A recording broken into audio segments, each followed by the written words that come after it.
Tauranga Moana, Tauranga Tangata. E whakaaro ake ana tēnei kaumātua o koutou ko koraua kē au mo te mahi tītoi. Nō reira, e kore au e mihi ki au anō. Engari me mihi au ki ngā maunga. Ki mau au, ki kōpu kairoa, ki te pai kei muri nei. Ki te moana, ki tauranga. Tauranga moana, tauranga tangata. Ki ngā mate e taki hinga ana. I roto konei tonu i ngā moka katoa o te motu. E kore e ware ia whatarangi. Ia hirini, ia tāmati. Te toko toru tapu i riro ki te pō i roto i ngā wiki ko tahanei. Nō reira haere ngā mate, haere hoatu. Rātau kia rātau, tātau kia tātau. Good to see Ngāti Pukenga in the house. I paid them to come. I'm not a fan of being called Sir Joe, except someone mispronounced it one day and called me Sergio. And I quite like that. So you can call me Sergio.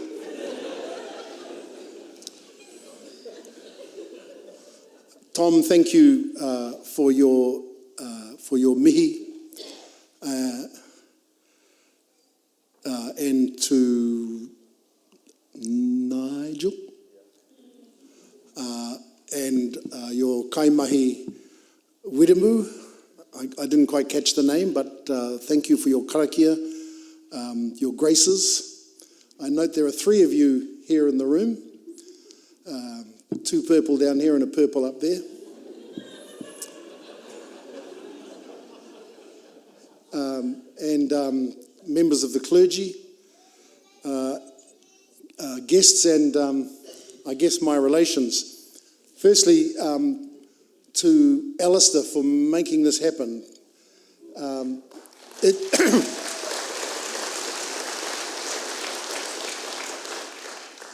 Started this morning at karakia that I didn't get up for which I apologise, but I decided to drive up from Wellington because I didn't think the plane would land.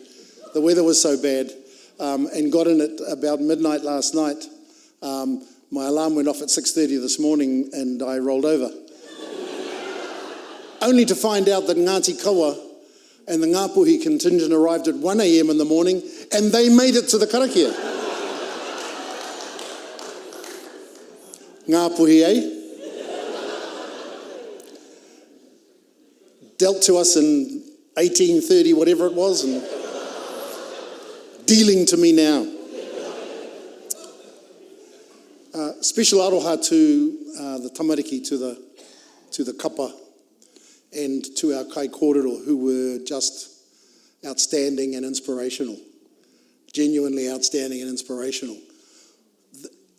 The speech makers, I don't know how many of you speak Māori, but the Māori was delivered with this gorgeous poetic rhythm that actually made it easy to follow for an old deaf fella like me.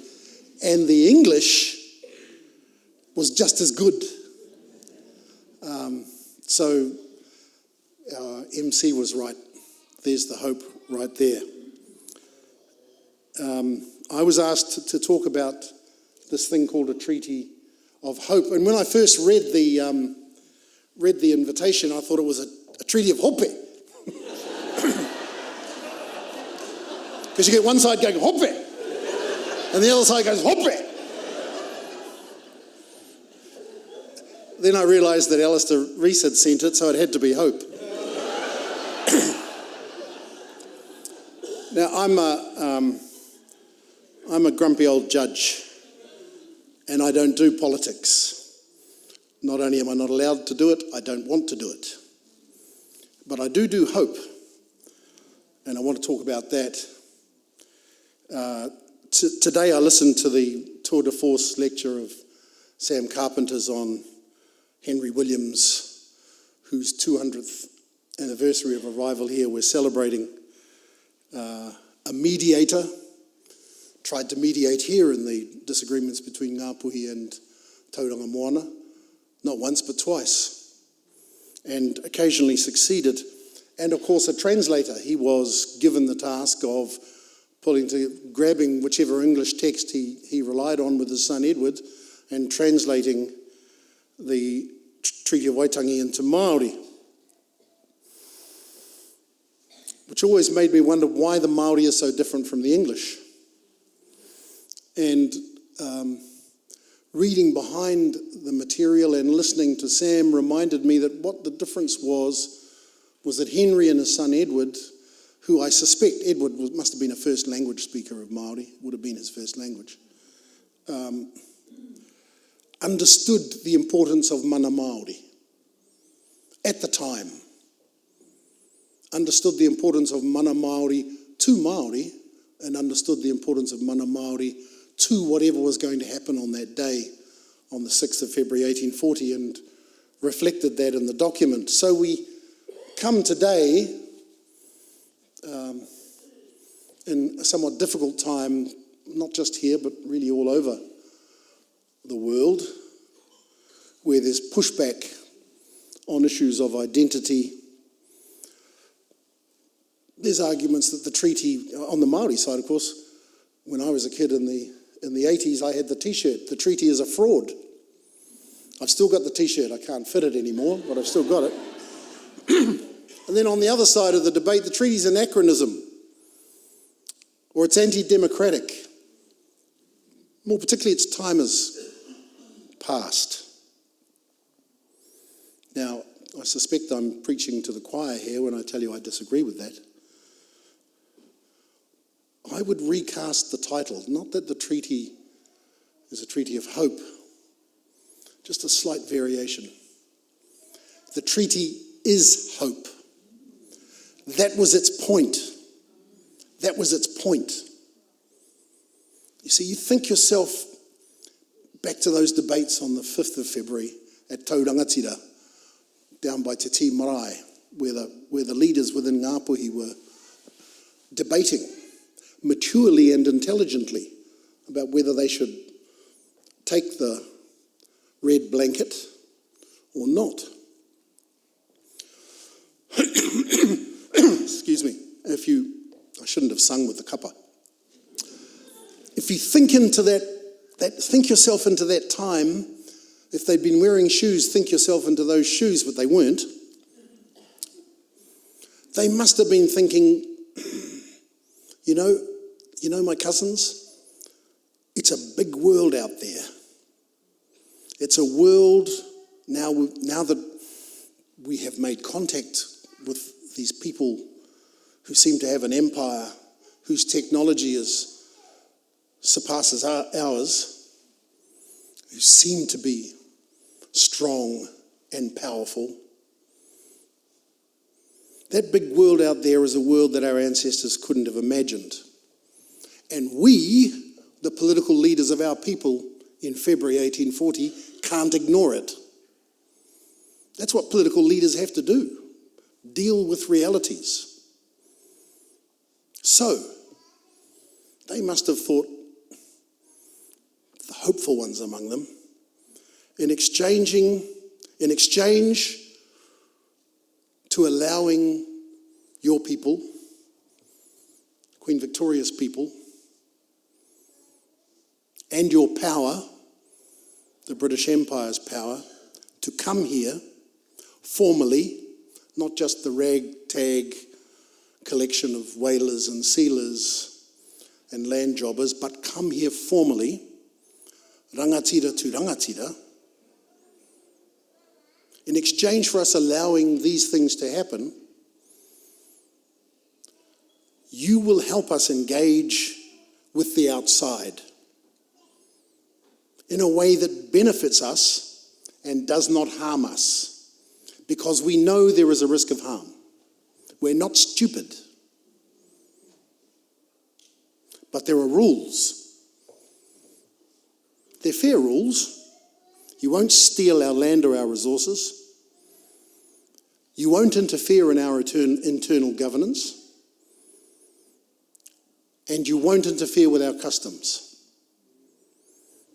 Now, actually, Henry Williams records this. So do a number of other players who were very close to the Māori community over the decades prior to that. It was kind of obvious.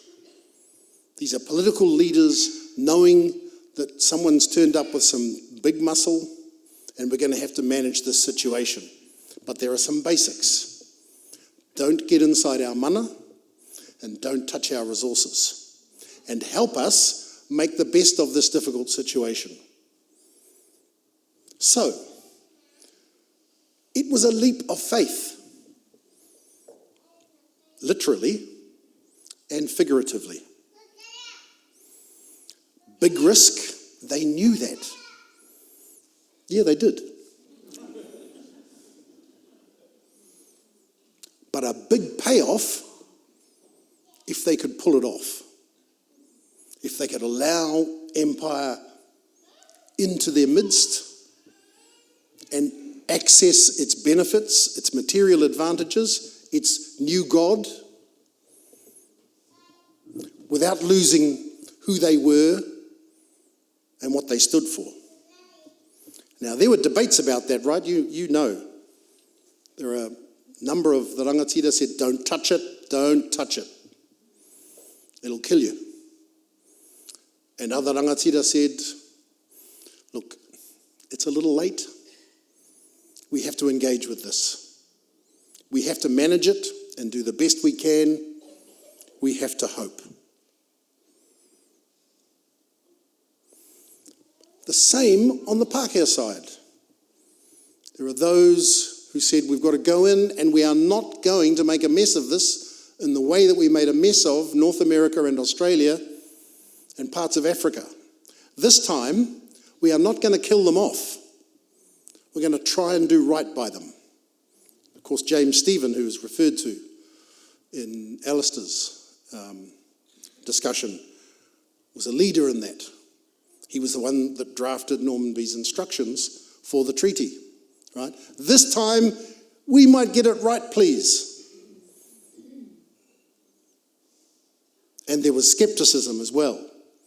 His wasn't the only voice. Of course, there were the venturers, the adventurers from the New Zealand company who thought this was all a big ruse and all we want to do is get at the land. But that dynamic is present on both sides. On the Māori side, no! Yes, and yes, nah. On both sides. This is just, it's just human politics trying to deal with power walking into the room. It would be the same if it had happened today, in another country entirely. So, this story of hope is personal to me in a couple of ways. Firstly, my tupuna from here was a man called Te Whareiro, who when he adopted Christianity took the name Wiremu Te Whareiro, which is why my name is Williams. And why, sadly, I'm not a descendant of Henry Williams, but I am descendant of an ancestor who flogged his name.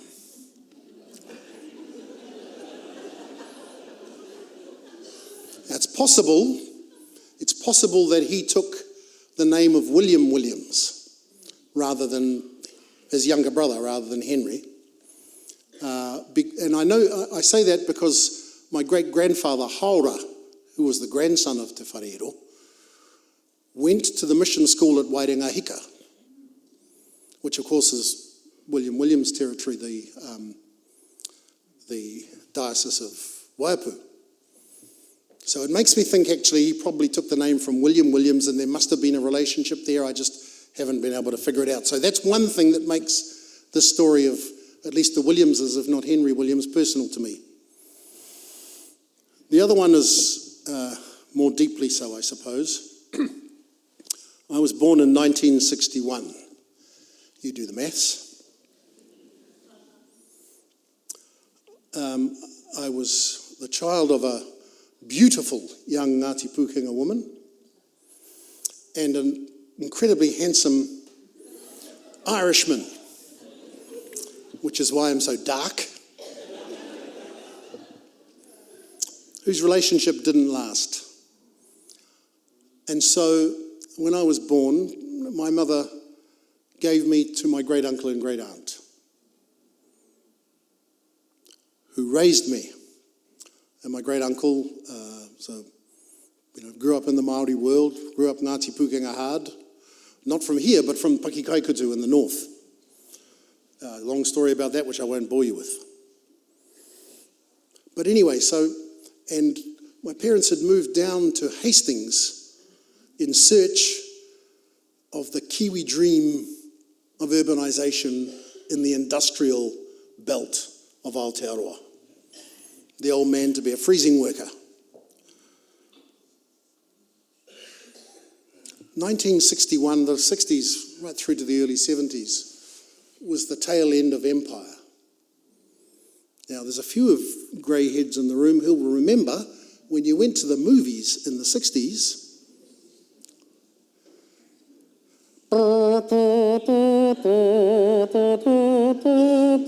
and we all stood up.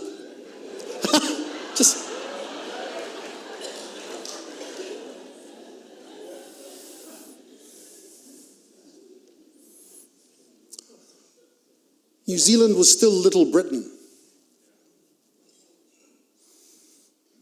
That was the New Zealand I came up in. That was the New Zealand, the result of 60 years of loss of land and undermining of mana, from 1840 through to about 1910. None of this is in any way controversial. It's a pretty standard historical narrative now. By 1910, there was almost no land left. And the tribes were irrelevant in the politics of the country.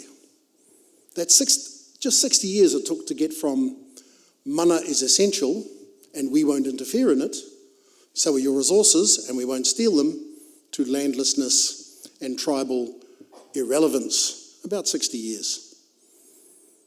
And from 1910 to about World War II, the whole idea of native policy, as it was called then, flips from dealing with the tribes, ultimately undermining their mana, to Māori are a class issue.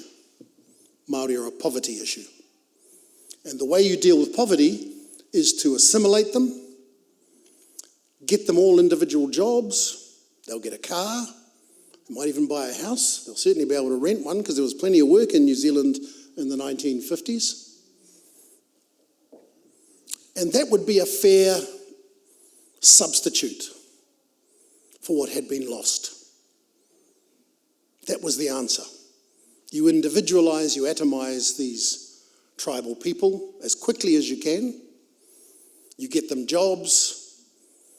You introduce them to the consumer society, and it should all work out just fine.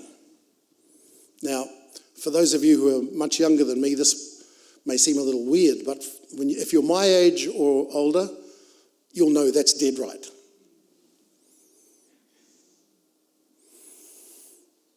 After World War II, the Māori population goes kaboom, kaboom. Apparently the fastest growing subpopulation in the world at the time, apparently, according to Professor Poole. And of course, no resources. And tribal authority undermined on purpose, partly because the missionaries said it's bad for you. You've got to get out of the dark days and get into this individualist Protestantism because it's better for you. And forget your language because English is the future. Now, that was basically a Protestant ethic which governments took up even in my childhood. This was standard stuff all the way really to the beginning of the 80s. So, in the mid-70s, half of the Māori population is under 15. Half of the Māori population is under 15. That's a massive boom. And their parents are flooding to the cities because there's no work in the rural areas and no land. And I mean flooding. That period from the 1950s through to the 70s saw Māori shift from 20% urban to 70% urban, like that. It was the equivalent, actually, of African Americans moving out of the South in the 1930s into the industrial North, Chicago and Detroit and places like that where they worked in the car factories. Well, the Māori equivalent was going to Porirua, going to South Auckland, going to Hawke's Bay where the freezing works were, going to Ocean Beach where the freezing works were down south, and so on. And that was, at least economically, an effective substitute for the fact that your land was gone and your social fabric had been torn out from under you. Okay. The problem was putting that many Māori into the streets, into urban areas, created a moral panic. In the 70s, 7% of Maori boys were removed from their homes. 7%. 1 in 14 over that entire period. Now, and we've been dealing with the abuse and care inquiry, which is a direct result of that. That uplifting was a result of the moral panic, where your upper working class, lower middle class Pākehā people in these suburbs were appalled by what they saw of this communal kind of living. And these kids weren't being looked after. They had snotty noses and no shoes. For a Māori boy born in 1974, by the time he was 35, that's the wrong way of putting it. For Māori boys born in 1974, by the time they were 35, 42% of them had done jail time or been subject to a corrections administered sentence, periodic detention, that sort of thing. 42%. There was not a single nuclear family in the Māori world unaffected by this moral panic, driven off, and this is the key point, it's all written up in Waitangi Tribunal reports. If you want to read histories written by historians, same story. All the direct result of the loss of land and resources and community cohesion in the 19th century. All intentional.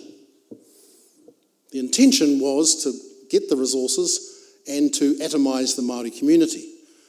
This social blowback wasn't particularly planned, but it was inevitable for anyone who thought about it. By the 1980s, and it's still the case now, if you're Māori, you're 6 or 7 times more likely to go to jail than if you're not. And that's not then if you're Pākehā, that's if you're not Māori, of any race. So, this is personal because that affected my family. My old man was a hard-working freezing worker. He was old, a good deal older than us, and a cripple. By the time I got to intermediate, he had to stop work. He was too ill to work, and we were living on social welfare. But before that, he was a big, strong man. My mother picked tomatoes and cut asparagus, and we got by. They at least owned a home. I was lucky because I'm half Irish, so I was fair. I was generally seen as one of those clever half-castes. I'm not kidding. That's the way they talked in those days. My brother and sister, my whāngai brother and sister, both cousins, had by the 1990s done multiple jail terms. And they were no less clever than me. And that was true right throughout my whānau. These numbers of 42% jail or corrections administered sentences, that was true throughout my whānau. Amongst the boys, probably 30-35% patched. Probably 20% of the boys taken, and maybe 15% of the girls in my own whānau.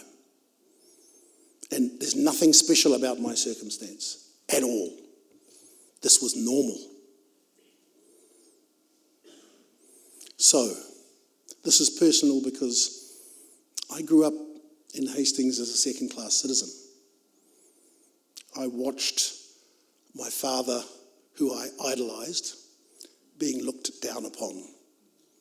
When we walked into somewhere to buy a couch or something, we'd be followed. When we went to the supermarket, we'd be watched and checked. And this was normal. When I grew up, the word Māori was an adjectival insult. A Maori car, a Maori house, a Maori anything else. This is the 60s and the 70s. And this wasn't, just little racist hotspots. This was everywhere. It was normal. And as a Maori kid, you internalized this. And I can tell you it made you feel really bad about yourself. I was lucky because my father was Irish. My brother and sister did not have that luck. They were dark. And my take is that was probably the reason that life took a different course for them. So, things were bad at the tail end of empire in Aotearoa if you were a Māori. Not as bad as if you were African American or native in the US, where you lived in apartheid. Not as bad as in Canada or Australia, where you weren't even a citizen. But bad. Bad enough to feel bad about yourself. Then there was this economic restructure of the mid-80s. And the whole idea of the Kiwi dream that Māori could buy into fell apart too. The freezing works closed, the car factories closed, the whiteware factories closed, railways got sold off, forestry got sold off. You know the story.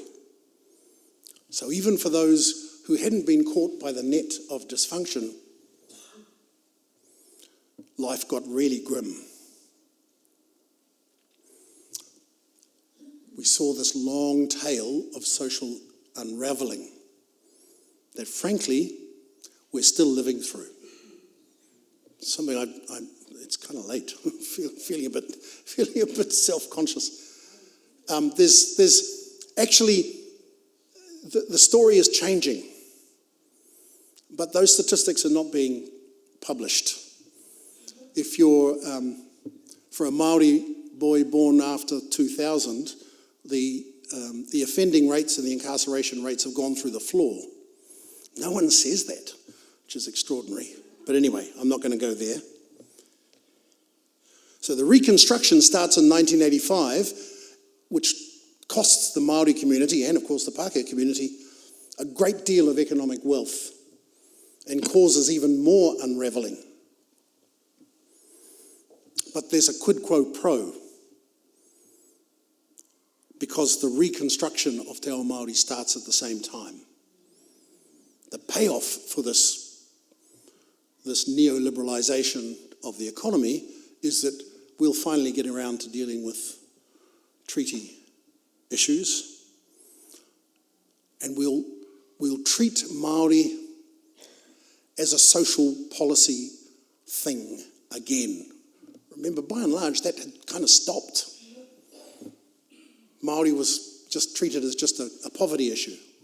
But now the tribe becomes relevant again in policy terms. And the government, multiple governments, doesn't matter what stripe, agreed that we're going to need to deal with historical grievances. We can't keep ignoring them. And the Treaty of Waitangi settlement process is born off the back of the hard work of the Waitangi Tribunal. And in the social policy area, education and te reo become focal points, and you saw the result of that today. One of the interesting, wonderful outcomes of that is that if you go to a kura kaupapa Māori, you're more likely to have educational outcomes equivalent to a decile 9 or 10 school than if you're in the mainstream. I mean, it's amazing. No one seems to know that. If you look at, I looked at the stats, you know, the what do they call it, the competition in the paper to see, you know, which schools were the big performers, and you saw the usual private schools and occasionally the state schools that are in rich areas. And then about every fifth name is a te kura kaupapa Māori or te kura āiwi o. I mean, it's a miracle, it seems to me, which we don't celebrate as a country at all. Perhaps because it's a little confronting. So, environmental law, crime and sentencing, child welfare, all of these things become front and centre again in policy in this country for the first time in many years.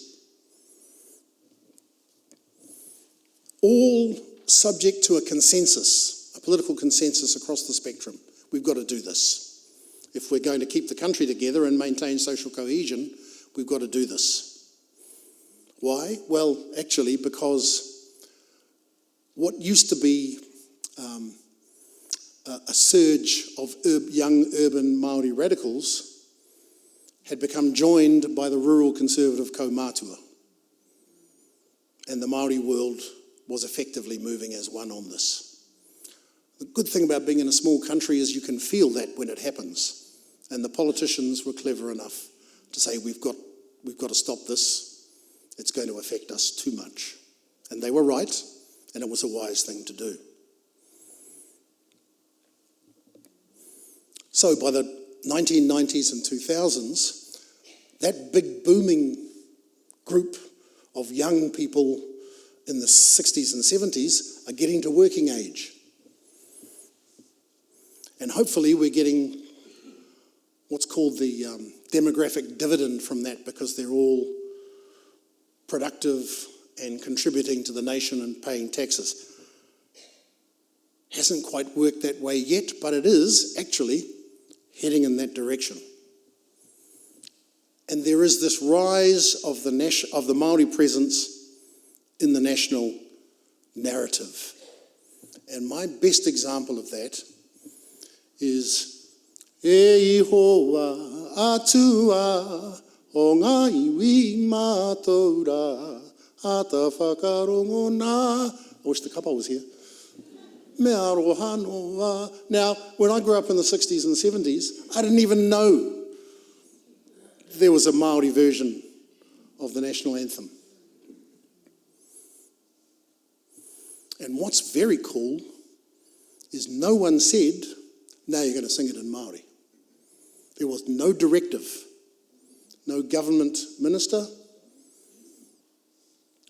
not the Governor General, not even a bishop, said, we're going to sing the national anthem in Māori and in English. Oh, and by the way, we're going to do it in Māori first. It just happened. Now that says so much. I know it's symbolic, but it says so much about hope. What countries in the world do you think, in what countries in the world do you think that might have happened? I can't think of any, where the people themselves change the official narrative without officialdom having anything to do with it. And officialdom saying, actually, that version's quite cool. I was there when the new Chief Justice was sworn in 2019 or something like that. And, for the first 15 minutes of her swearing in, I didn't hear any English spoken. And there was a big haka pōhiri. E re re atura kotaku pōhiri ki te hiku o te ika. Te puku o te wenu o te mate o te motu. Taka whitirangai ki te wei rau kawae. A whole bunch of Māori lawyers and Pākehā lawyers in front of the bench. Then I saw the swearing in of the Chief Justice of Australia.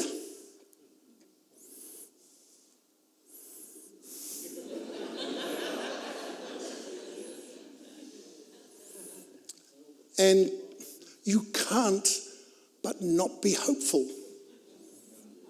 when you see that just happening organically. It's extraordinary. I know it's symbolic,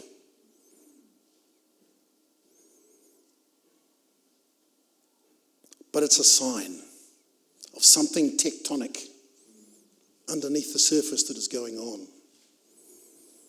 Now, okay, throughout our history, post-1840, there has been tension between liberal democratic values and our beginnings. It's always been thus. The liberal democratic values of one vote, equal opportunity, freedom to do what you want as long as you're not hurting anybody else, free speech, yada yada. Actually, these are quite cool values. Try and live in a country where they don't have them. But then there's our beginnings, our half-caste beginnings. Descent from the land. Whakapapa to the water. A language that, although it has tropical Polynesian roots, is actually developed here in response to the environment. A whole lot of words used in Māori that don't exist elsewhere in Polynesia. Like kiwi, for example. Take a good example, kiwi. Just invented to deal with what they were seeing in front of them. Quite big chunks of the Māori language don't come from the people at all, they come from the whenua.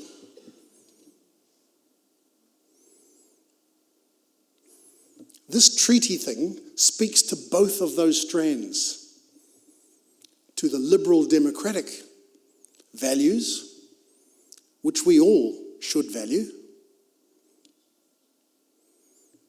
and the other side of this half-caste beginning, the tangata whenua. Tamati Kruger, the head of Tūhoi, once said something really profound to me. He said, this is all in Māori, but we're descendants from the land and so on, and that affects how we relate to our places, because they're our ancestors. Those trees are our ancestors, so on and so forth. He said, once the Pākehā come to understand that, they'll be tangata whenua too. And first of all, I was quite confronted by that. And then I thought, he's dead right. Because to be tangata whenua is to live descent from place. The whenua doesn't care whether you're a Māori or a Pākehā. It cares whether you are a mokopuna of it or not. And, these tectonic shifts, this e iho, there's just several steps in the direction of tangata whenuaisation of everybody, confronting though that may seem. And it makes me think the land ultimately changes everything. It's too big and too powerful for all of us. So anyway, both parties in this treaty must be held to their exchange of promises. But the real power of the treaty is as a symbol of a relationship, not its words. It's a symbol of a relationship created to ensure that what happened on the 7th of February, the day after it was signed, was not a callous overthrow of mana, of the mana Queen Victoria promised she would protect. not a callous overthrow, but a consensual adaptation of the mana of the iwi to the demands of modernity, generation after generation.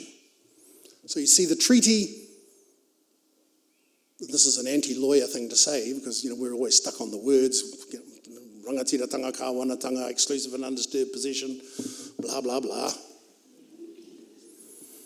The treaty at its heart is a process, a way of managing ourselves, managing who we are and who we aspire to be. I love the kōrero from our rangatahi speaker. I'm hoping I caught it because I was scribbling as she was talking. The treaty is our Netflix password. How cool is that? Relevant to her time. The treaty is the Netflix password. It gets us into the possibilities.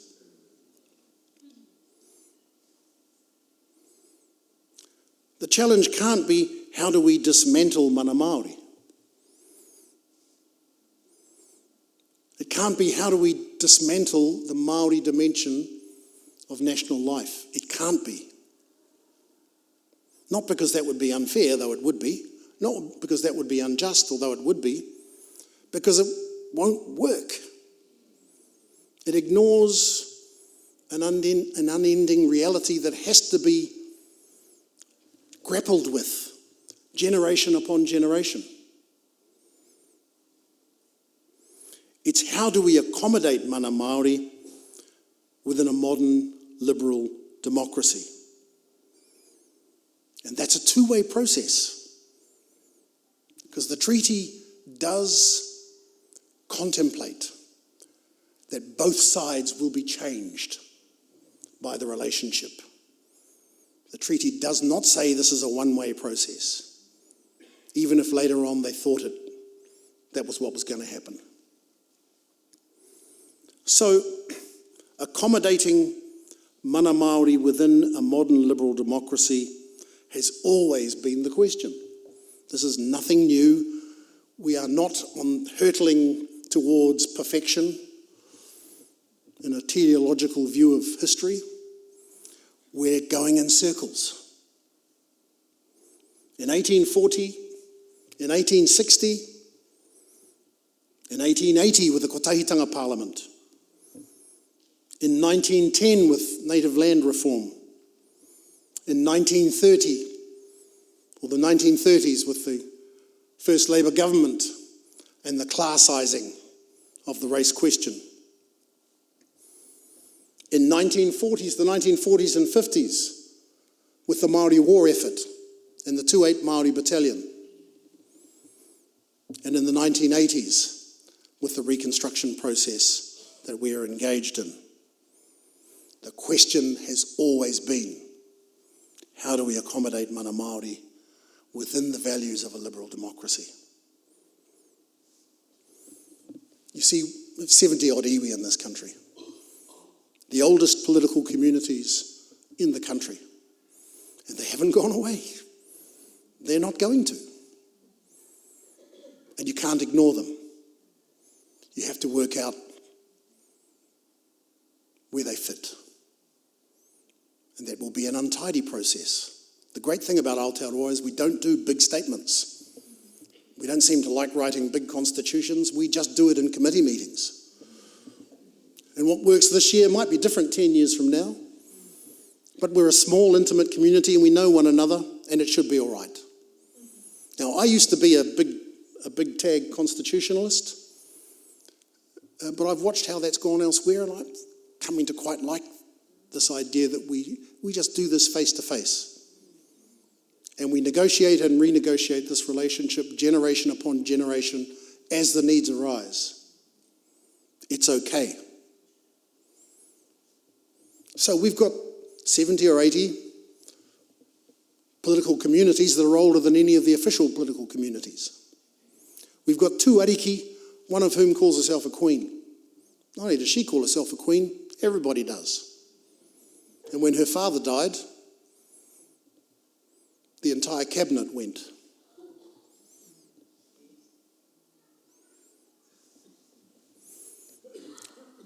There are 1 million affiliates of those tribes. 1 million. So this negotiation is necessary. This grappling is necessary. And frankly, it's cool. It's cool. And we're not unique. You look at the UK. It's got a House of Lords.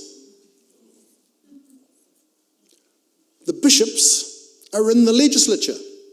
Not because they got voted in, but because they're bishops. The landed aristocracy are in the legislature, not because they got voted in, but because King Henry gave them a title in 15 whatever. And it's okay. It's okay.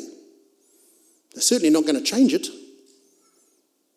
No one says that's completely inconsistent with liberal democratic values. They just kind of cope with it because it belongs to their beginnings. We have the same issue. It belongs to our beginnings. And we have to be creative about how we address that, difficult though that may be. Look at Canada. Think of Quebec.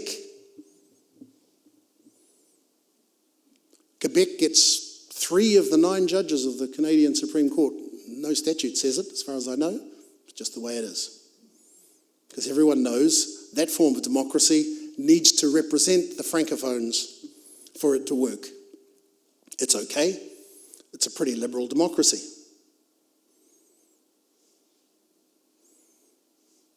So,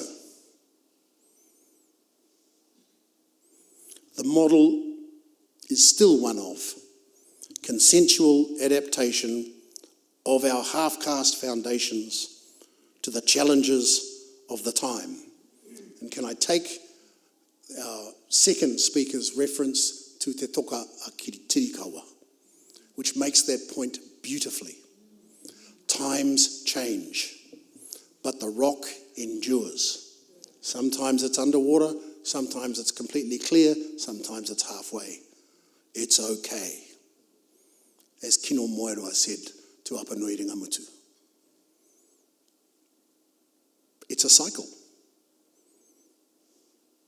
Of course, there's a lot of things bolted onto our half-caste foundations. New things that, MMP, a huge administrative state, the Supreme Court, etc., etc. And those things are often more prominent and more important, politically or legally or in policy terms, than the half-caste foundations. But they can't be ignored because we cannot cast ourselves adrift from our beginnings.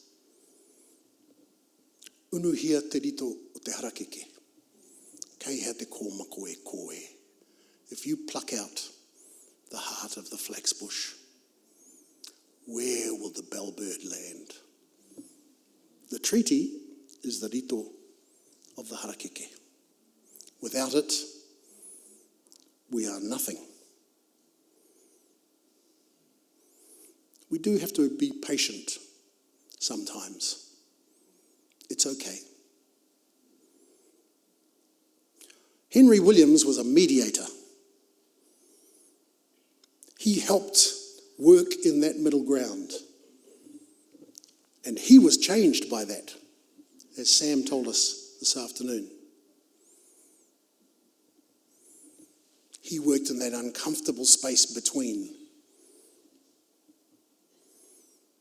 I think that's a legacy for the church.